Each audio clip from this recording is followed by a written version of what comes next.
하나님 말씀은 창세기 44장 18절로 34절까지 조금 길지만 함께 기도하도록 하겠습니다. 18절로 34절. 유다가 그에게 가까이 가서 이르되 내 주여 원하건대 당신의 종에게 내 주의 귀에 한 말씀을 아뢰게 하소서. 주의 종에게 노하지 마소서. 주는 바로와 같으심이니이다. 전에 내가 주의 종에게 누시되 너희는 아버지가 있느냐 아우가 있느냐 하시기에 우리가 내 주께 아뢰되 우리에게 아버지가 있으니 노인이요 또 그가 노년에 얻은 아들 청년이 있으니 그의 청년은 형은 죽고 그의 어머니가 남긴 것은 그뿐이로다. 그의 아버지가 그를 사랑하나이다 하셨더니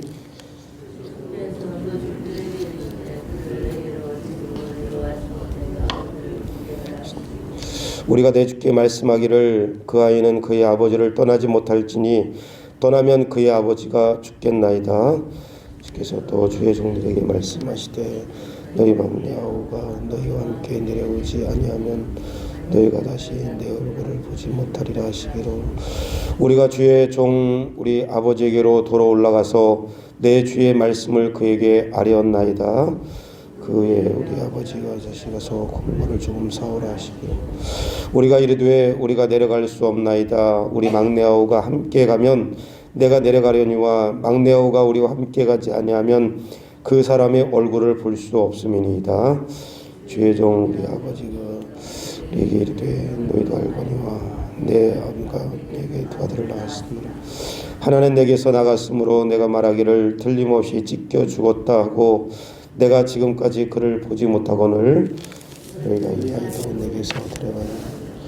만일 죄가 그 몸에 미치면 나의 흰머리를 슬퍼하며 스올로 내려가게 하리라 하니 아버지의 생명과 아이의 생명이 서로 하나로 묶여 있거늘 이제 내가 주의 종 우리 아버지에게로 돌아갈 때에 아이가 우리와 함께 가지 아니하면 아버지가 아이 없음을 보고 죽으니 같이 되면 종들이 주의 종 우리 아버지가 흰머리로 슬퍼하며 스올로 내려가니 주의 종이 내 아버지에게 아이를 담보하기를 내가 이를 아버지께로 데리고 돌아오지 아니하면 영영이 아버지께 죄짐을 지리이다 하였사오니 이제 주의 종으로 그 아이를 대신하여 머물러 있어 내 주의 종이 되게 하시고 그 아이는 그의 형제들과 함께 올려보내소서. 다같이 그 아이가 나와 함께 가지 아니하면 내가 어찌 내 아버지께로 올라갈 수 있으리까.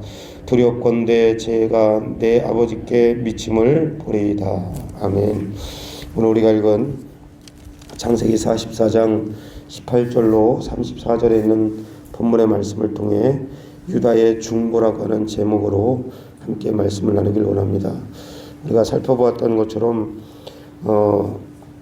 베냐민의 고집 때문에 다시 형제들이 신분을 구하러 그 야곱의 고집 때문에 형제들이 베냐민을 데리고 애굽으로 다시 데려가는 것들이 어려워졌습니다. 그런데 여기 44장 1절 말씀에 읽어보니까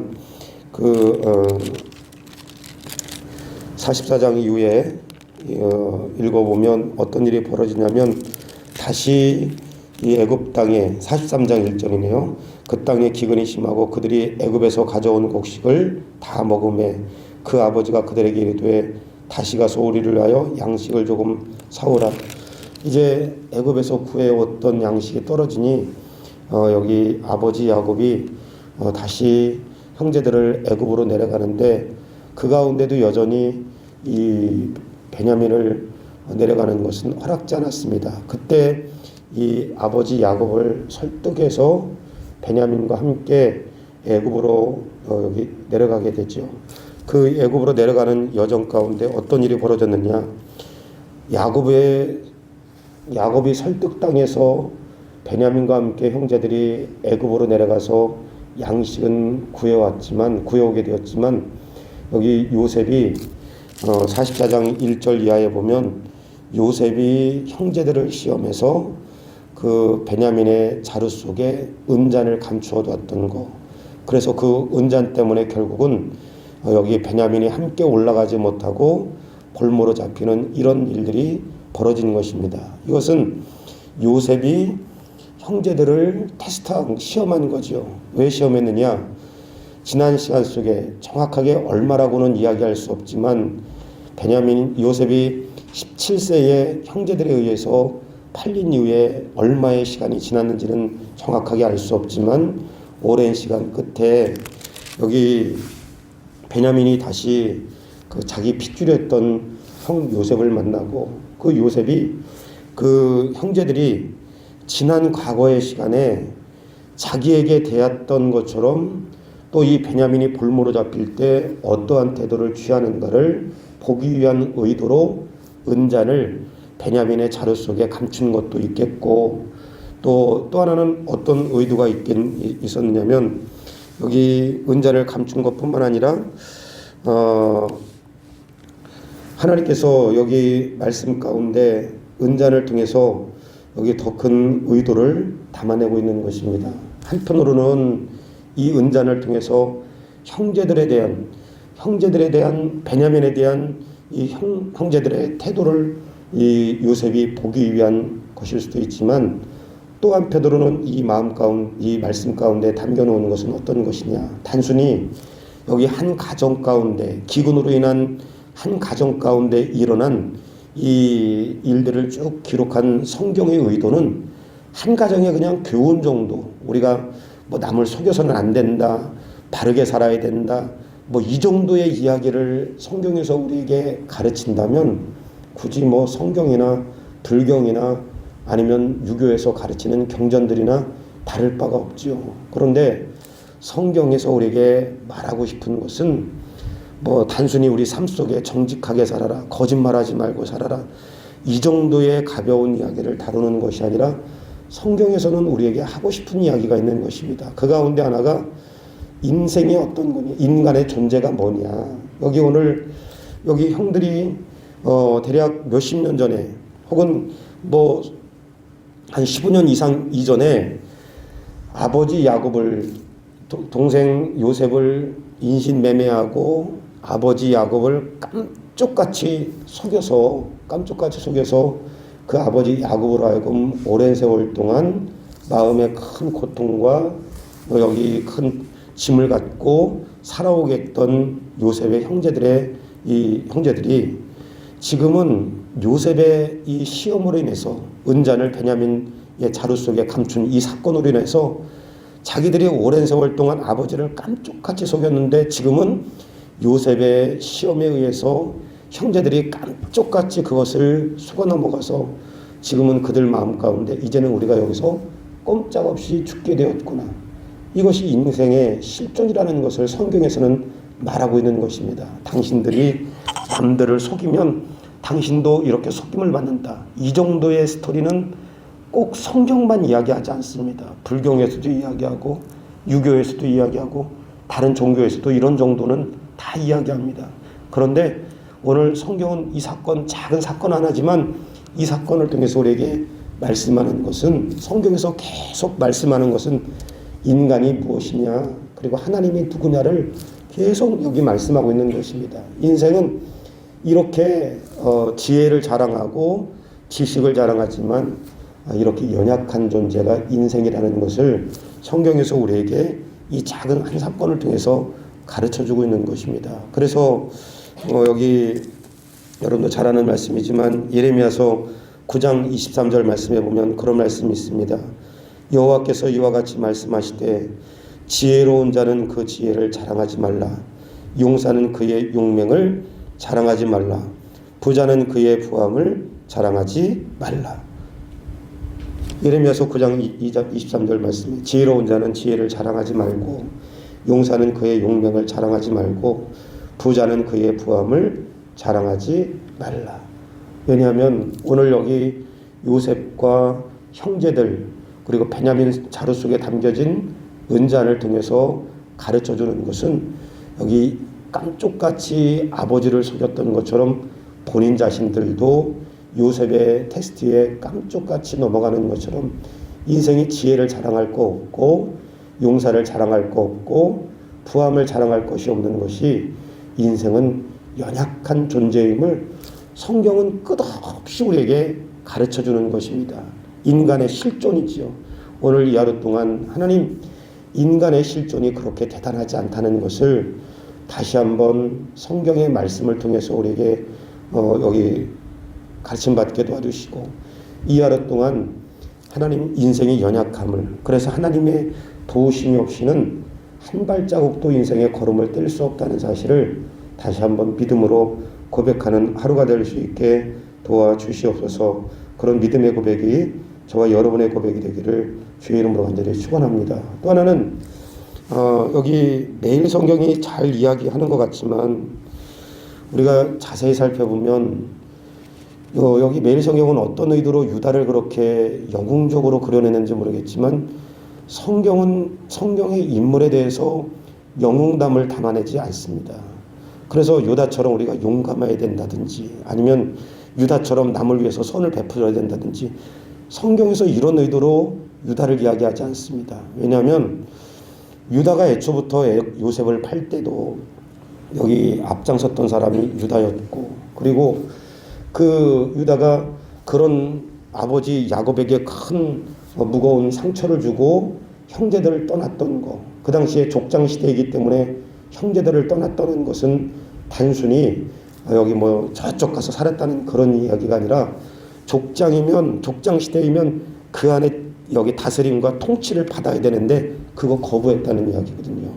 또 하나는 가나안 여인들과 만나서 세 아들을 낳고 그리고 이상한 가문의 족보를 꾸미는 거, 이런 사람이 유다였습니다. 그래서 성경에서 말하는 유다는 영웅으로 절대 그려내지 않습니다. 매일 성경하는 분하고 좀 여기서는 견해가 다릅니다.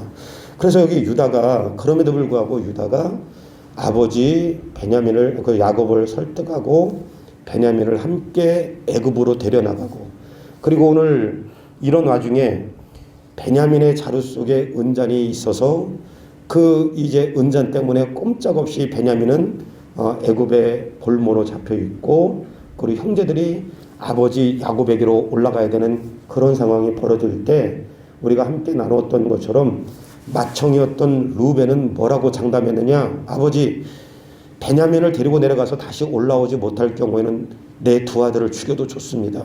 이렇게 허세를 부렸던 큰아들. 그리고 유다는 뭐라고 얘기했느냐?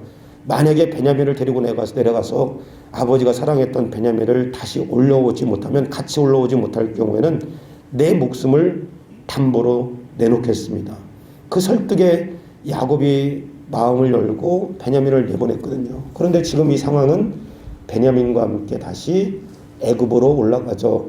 약속의 땅으로 올라가지 못하는 상황이 벌어질 때 오늘 우리가 읽었던 말씀 가운데 그 중재자가 누가 됐느냐? 유다가 중재자가 된 것입니다. 기가 막힌 이 중재자 역할이 기가 막힌 게 왜 기가 막히냐면, 유다는 영웅으로 여기 무슨 형제들을 대신해서 이렇게 했다 이런 영웅담을 그려놓은 게 아니라, 유다는 여기 중재자로 아버지를 그리고 설득해서 내려가기도 하고, 그리고 지금 이 요셉을 알지 못하는 그 이 상황 속에 애굽 총리 앞에 유다가 나서서 지금 이런 상황들, 아버지가 여기 요셉과 함께 베냐민과 함께 그 올라가지 못할 경우에 노인이 된 아버지가 큰 어려움을 당할 것까지 쭉 이야기하는 중재자를 여기 대신해서 나서는데, 32절 말씀 34절까지 그렇게 중재한, 앞에 다른 거 거두절미하고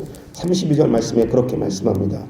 주의 종이 내 아버지께 아들을 담보하기를 내가 이를 아버지께로 데리고 올라가지 아니하면 영영이 아버지께 죄짐을 지리이다 하였사오니, 이제 주의 종으로 그 아이를 대신하여 머물러 있어 내 주의 종이 되게 하시고 그 아이는 그의 형제들과 함께 올려 보내소서.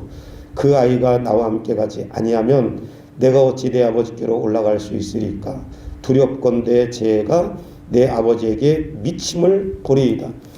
유다가 형제들과 그리고 이 애굽의 총리의 그 사이에서 중재자가 된 것입니다. 이거 누구를 상징하냐면 앞으로 오실 메시아가 하나님과 그리고 연약한 인간, 아까 은잔을 통해서 보여준 하나님의 의도는 인간이 그만큼 연약하다는 것을 이야기하기 위한 목적을 가지고 은잔의 이야기를 다룬 것입니다. 인간은 이만큼 연약한데 그 연약한 형제들을 대신해서 중재자가 된 사람이 누구냐면 유다였고, 그리고 유다는 누구를 예표하냐면 그 유다 지파를 통해서 누가 오시느냐, 여기 메시아 예수 그리스도가 오시기 때문에 별거 아닌 것 사건 같지만 이 유다의 중재자의 모습은 누구를 예표하느냐, 그가 형제들 앞에 영웅의 모습을 드러내고 우리에게 가르쳐주는 것이 유다처럼 우리도 다른 사람이 어려움을 당할 때 여기 앞에 대신 나서야 됩니다.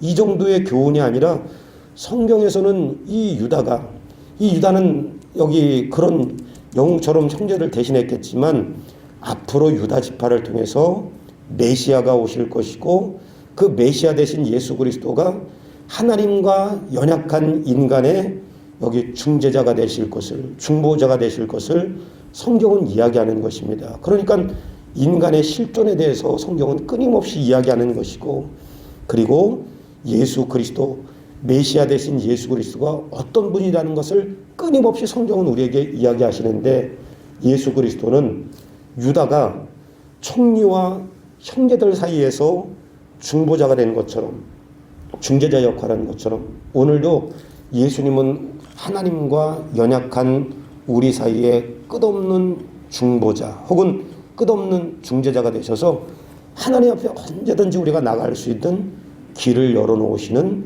중보자 되신 예수 그리스도이심을 말씀하고 있는 것입니다. 시간상 우리가 여기 찾지 않겠지만 히브리서 그래서 10장 말씀에는 그런 말씀이 있습니다. 10장 23절 또 약속하신 이는 미쁘시니 우리가 믿는 도리의 소망을 움직이지 말며 굳게 잡고 서로 돌아보아 사랑과 선행을 격려하며 모이기를 피하는 어떤 사람을 습관같이 하지 말라. 오직 권하여 그날이 가까움을 볼수록 더욱 그리하라. 여기 히브리서 10장 19절 이하서부터 52절 말씀에 보면 휘장을 갈라놓으시고 우리의 큰 제사장이 돼서 그 하나님 앞에 나갈 수 있는 길을 열어놓으신 여기 중재자 되신 예수님에 대해서 말씀하고 있습니다. 또 히브리서 9장 15절 말씀에도 이로 말미암아 그는 새 언약의 중보자시니, 오늘 여기 요셉 가정 혹은 야곱 가정에 있는 한 토막의 사건이지만 하나님 다시 한번 이 말씀을 통해서 인간의 실존이 얼마나 연약한가를 다시 마음 가운데 새기게 도와주시고 우리의 영원한 중보자 되신 예수 그리스도가 계심을 마음에 새기게 도와주시고 오늘 이 하루 동안 그 중보자 되신 중재자 된 여기 유다를 통해서 여기 다시 요셉과 형제들이 화해를 맞이한 것처럼 오늘 예수 그리스도로 말미암아 하나님 앞에 나아갈 수 있는 길이 열렸음을 늘 알고 있지만 다시 한번 이 시간 마음에 깨닫게 도와주시고 오늘 이 하루 동안 우리의 영원한 중보자 되신 그리스도를 붙잡고 하나님 앞에 더 가까이 나아갈 수 있는 하루의 삶이 되기를 주의 이름으로 간절히 축원합니다.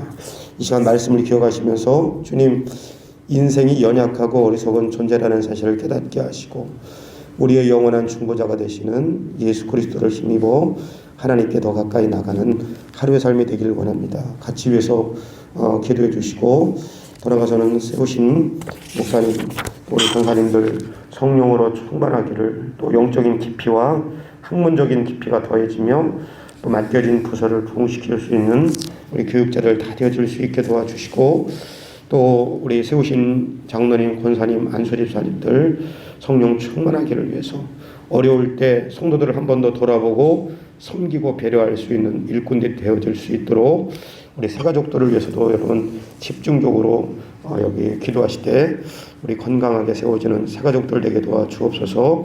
우리 다 같이 한번 말씀을 기억하시면서 몇 가지 기도 제목 놓고 우리 한번 기도하겠습니다. 좋으신 아버지 하나님, 은혜를 감사합니다. 오늘 이 하루도 성령으로 충만한 하루가 되게 도와주시고 주의 말씀 가운데 든든히 세워지는 하루가 되게 도와주시고, 오늘 아버지 하나님의 주여 말씀과 같이 하나님 아버지 인생이 연약한 아버지 하나님의 존재라는 사실을 다시 한번 이 하루 동안 마음에 새기게 도와주시고 우리의 영원한 중재자, 우리의 영원한 중보자 되신 예수 그리스도께서 하나님 앞에 길을 열어놓으셨음을 우리가 아버지 하나님의 주여 마음에 새기고 그 예수님을 인하여서 하나님 앞에 더 가까이 나가는 하루의 삶이 될 수 있게 도와주시고 인도하여 주시옵소서. 세우신 목사님 성령으로 충만하게 도와주시고 또 아버지 하나님의 주여 코로나로 인하여 지친 성도들에게 세우는 목회가 이루어질 수 있게 도와주시고 교육자들 간의 협력이 잘 이루어지며 어려울 때 아버지 하나님의 주여 서로 협력할 수 있게 도와주시고 맡겨진 부서들 아버지 하나님 부흥의 역사가 일어나게 도와주시고 날마다 하나님의 은혜로 채워지는 일꾼이 되게 하시고 성도들을 돌아보며 섬기며 배려하는 일꾼들이 될 수 있도록 하나님 도와주시고 성령의 인도하심에 민감한 일꾼들이 될 수 있도록 주여 도와주시고 인도하여 주시옵소서. 새가족들 한호진, 이지선, 김성환, 생이, 김지만, 최소영, 한희진 예배를 통해서 하나님을 인격적으로 만날 수 있게 도와주시고 성령님께서 들은 말씀 잘 깨달아 알 수 있도록 은혜를 도와여 주시고 인도하여 주시옵소서. 예수님의 이름으로 간절히 기도하옵나이다. 좋으신 아버지 하나님, 요셉과 형제들 사이에 일어난 이 작은 역사 속의 한 토막의 사건이 인생이 얼마나 연약한 존재인가를 우리에게 다시 한번 가르쳐주며 또 예수 그리스도가 우리의 영원한 중보자가 되시고 하나님과 연약한 인생 사이에 중재자가 되심을 다시 한번 마음에 새기며 오늘도 그 예수님께서 열어놓으시는 길을 따라서 진리의 길을 따라서 하나님께 더 가까이 나가는 하루의 삶이 될 수 있게 은혜를 도와여 주시옵소서. 세우신 목사님 성령으로 충만하게 도와주시고 코로나로 인하여 지친 성도들을 세우는 목회가 이루어지게 도와주시고 영적인 깊이를 더하여 주시며 특별히 우리 어려울 때일수록 우리 교육자들이 더 협력하여서 성도들을 섬기고 배려하고 주의 말씀으로 양육하며 말씀으로 세워나가는 일에 힘쓸 수 있는 교육자들 되어줄 수 있도록 은혜를 도와여 주시옵소서. 하나님 세우신 우리 장로님들, 권사님들, 안수집사님들, 우리 일꾼들이 성령 충만케 하여 주셔서 이와 같은 때에 예배를 귀하게 여기고 사모하며 또 아버지 하나님의 이러한 때에 성도들을 돌아보는 일에 힘쓰게 도와주시고 섬기며 배려하는 일꾼들이 되어질 수 있도록 은혜를 도와여 주시되 매일매일 세우신 우리 귀한 일꾼들이 하나님의 인도하심에 민감한 그런 일꾼들이 될 수 있도록 은혜를 도와여 주시옵소서. 앞으로 중요한 일들이 많이 있는데 하나님 기도가 없이는 아무것도 할 수 없습니다. 어려운 또 중요한 일들을 결정할 이때에 우리 특별히 중직자들이 자리를 지키며 기도 많이 하게 도와주시고 마귀들이 틈을 타지 못하도록 주여 붙잡아 주시고 인도하여 주시옵소서. 하나님 아버지 기도하옵기는 우리 새가족들 아버지 한호진, 이지선, 김성호, 한승희, 김지만, 최소연, 한희진 하나님 어려운 시간 속에 저들의 신앙 잘 붙잡아 주시고 우리 성도들이 다가갈 때 거부하지 않게 도와주시고 마음을 열어서 하나님 주 안에서 한 가족임을 저들이 느끼며 또 그 사랑을 받아들일 수 있도록 은혜를 도와여 주시옵소서. 이 하루도 성령 충만하게 하실 것을 믿사옵고 우리 주 예수 그리스도의 이름으로 기도하옵나이다. 아멘. 주 이름으로 하겠습니다. 하늘에 계신 우리 아버지여 이름이 거룩히 여김을 받으시오며 나라에 임하옵시오며 뜻이 하늘에서 이루어진 것 같이 땅에서도 이루어지이다. 오늘날 우리에게 일용할 양식을 주옵시고 우리가 우리에게 죄 지은 자를 사하여 준 것 같이 우리의 죄를 사하여 주옵시고 우리를 시험에 들게 하지 마옵시오며 다만 악에서 구하옵소서. 대개 나라와 권세와 영광이 아버지께 영원히 있사옵나이다. 아멘.